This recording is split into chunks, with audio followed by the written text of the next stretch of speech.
I would never wait for something to let it go to waste, with everything at stake.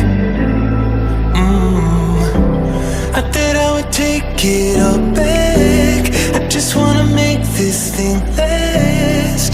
But we're running out of time. We were